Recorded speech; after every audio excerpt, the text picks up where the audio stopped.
They said the necklace brought love and luxury, but no one warned Tunde that it would take a soul to keep its shine.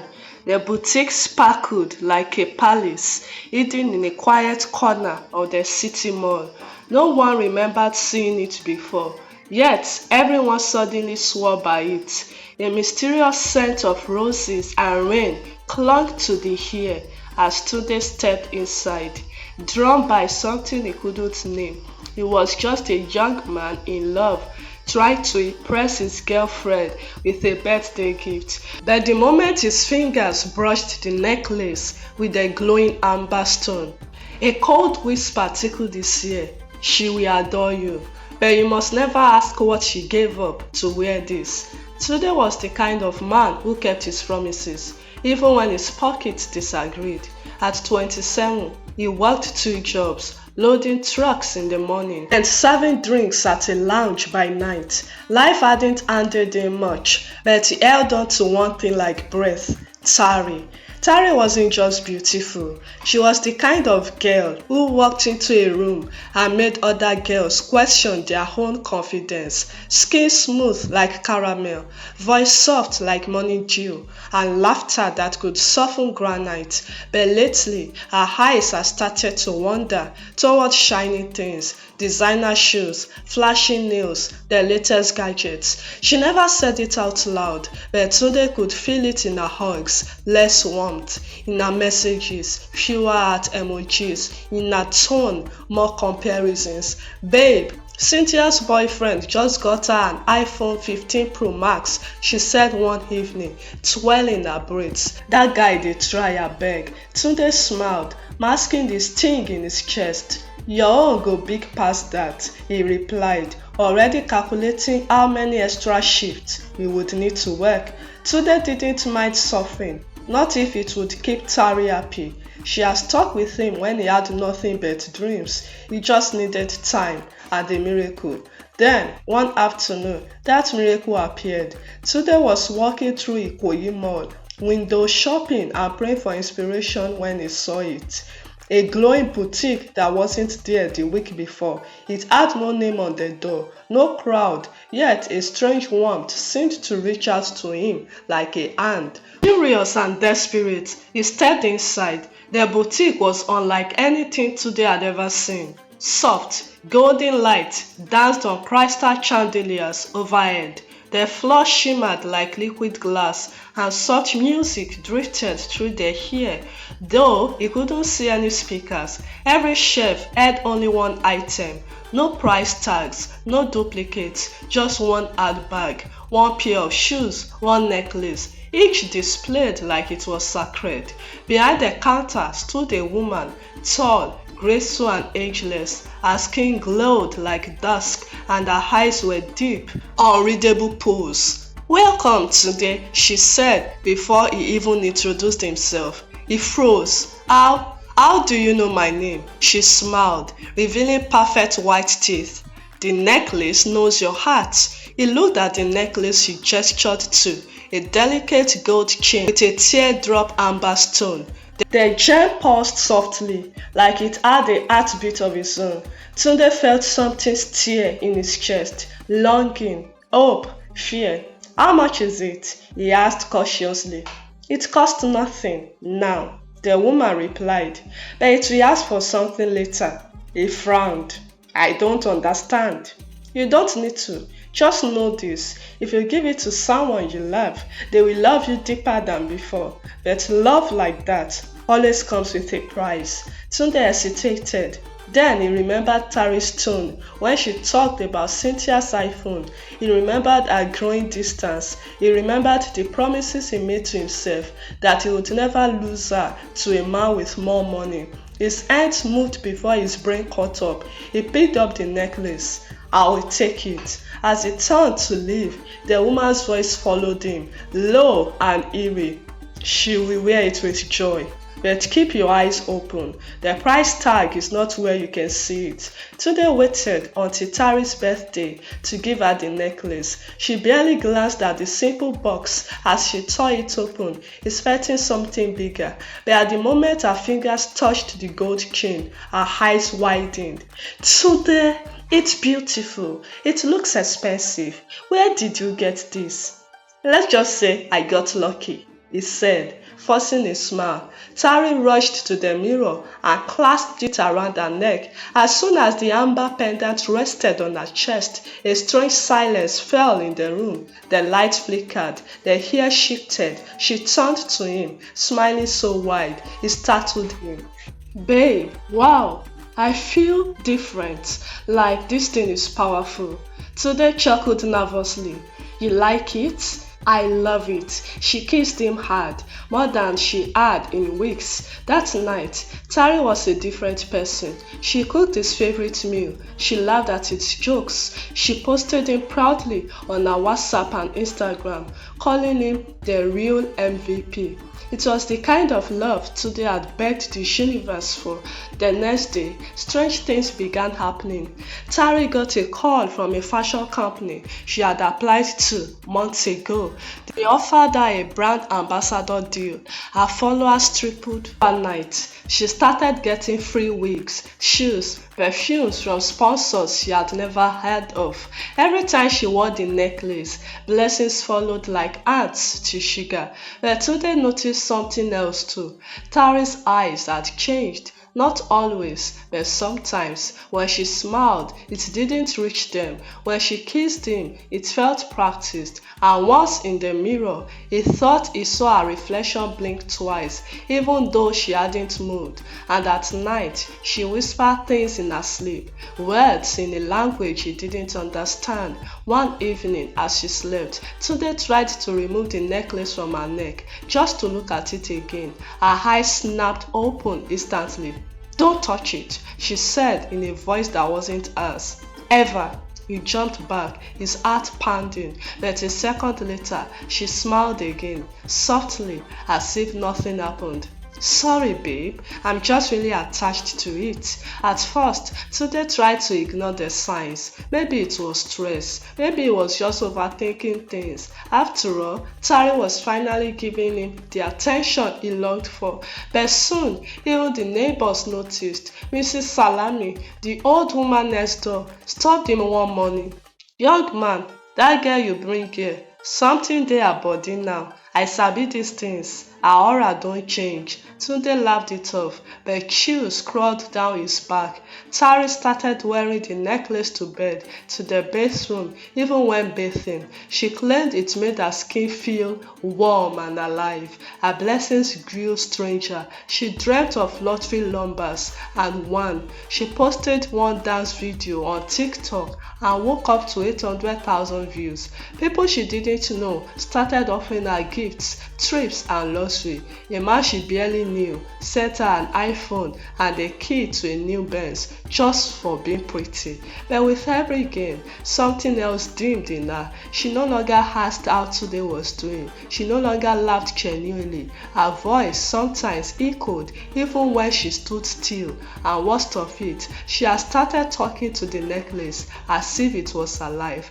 Tell me what to do, she whispered one night, cradling it. I don't want to lose this feeling. Tunde watched silently from the hallway, his stomach twisting.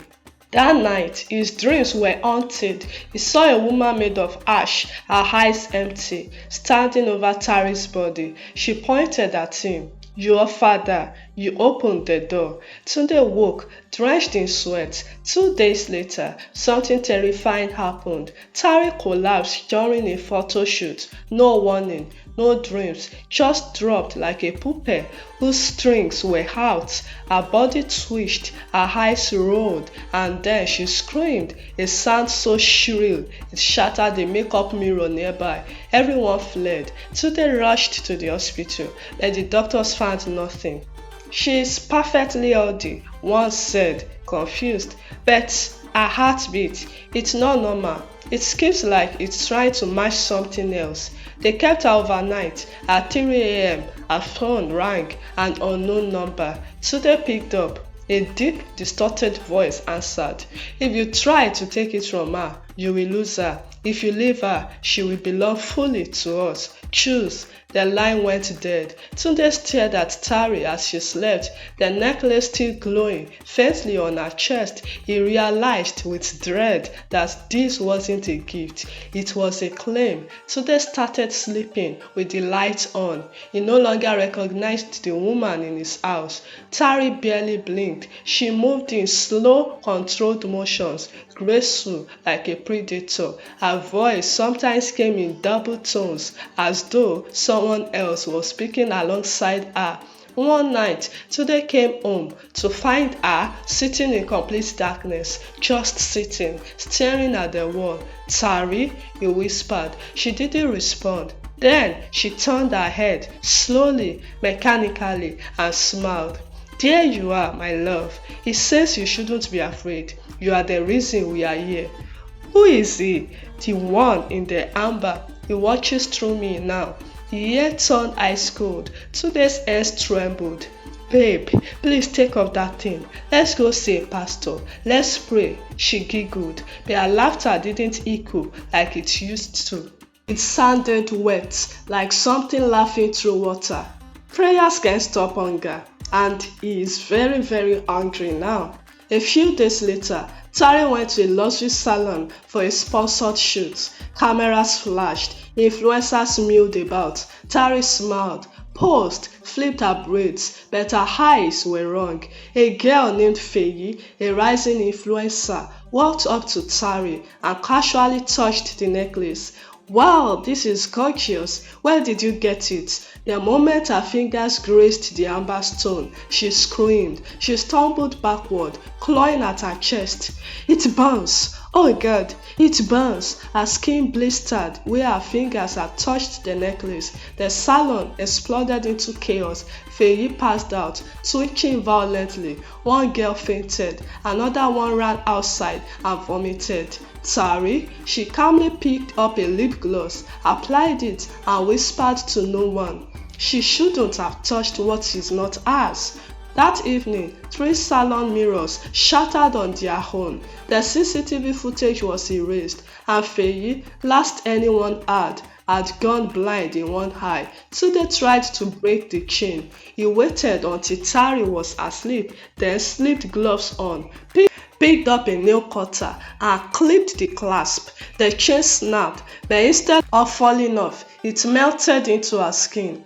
Tari's body arced off the bed. She screamed, not in pain, but in fury. "You dare!" Her voice wasn't hers anymore. Lights burst. The wall clock spun widely. The hair smelled like burning metal. When it was over, Tunde lay in a corner, bleeding from his nose. Tari stood over him, eyes glowing like fire under eyes. "Try that again, and the next scream you hear won't be mine." Tunde couldn't take it anymore. He snuck out while Tari slept, phone in hand, and scrolled through the boutique's Instagram. He found the post from the day he bought the necklace. The merchant had been tagged at Nkechi Charms, but the account was gone. He tried Google, nothing. Eventually, on a small spirituality forum, buried beneath posts about dreams and demonic attachments, he saw a thread titled, "Avoid the amber necklace from Lekki Boutique. It feeds on you." The post was written 3 years ago by a girl named Blessing. Her sister had received the same necklace as a birthday gift from a boutique called Golden Ace, now permanently closed. The sister's beauty skyrocketed. Her followers grew. Then she vanished. One line hit Tunde like a slap. The necklace isn't cursed, it's possessed. The spirit inside it doesn't steal your life, it reigns with you. The more people admire you, the more of your soul it takes, until one day there is nothing left, and it wears your body like new clothes. There was only one way out, Blessing said. burn it in the presence of the giver, return the offering, or lose the person forever. Tunde knew what he had to do. He rushed back to the boutique in Lekki, but it was gone, shut down, boarded. A man selling belts nearby said it had closed months ago.